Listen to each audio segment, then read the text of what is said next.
One of the lung issues at Rocky Flats, kind of unique to Rocky Flats, is berylliosis. We used a material out there, a metal called beryllium, and it's one of those things that has the right properties, and you put it in the weapon and it enhances the weapon. So it's just one of those little secret ingredients. Well, for many years there wasn't much understood about beryllium. It was just considered just a mundane metal, and they actually didn't protect the workers from it at all. They didn't wear respirators, they didn't handle the beryllium inside of a glove box. And they found out later that it's a serious lung irritant, that once it gets in your lungs start scarring, your body can have a violent reaction to it, and you can get this lung disease called berylliosis, which is terminal.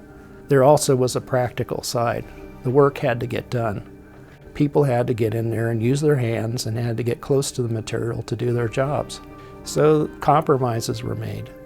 And my main illness seems to be asthma, but I do have nodules in my lungs. And nodules in your lungs can mean lung cancer. So my doctor is very concerned about those nodules. He wants to keep an eye on those. So I've been through some chest x-rays with contrast, and he's basically trying to see whether I'm getting more nodules. It could be berylliosis, it could be a cancer from a toxic chemical exposure. We don't know at this point. So for right now, he's giving me treatments with inhalers and trying to keep the moisture down in my lungs and trying to, fight off my lungs' desire to develop more nodules. I think they're from exposure at Rocky Flats because I was certainly exposed to enough toxins, and I was exposed to beryllium and radiation while at Rocky Flats plant. I think it's true that beryllium exposure was one of those that they didn't really understand very well for quite a while.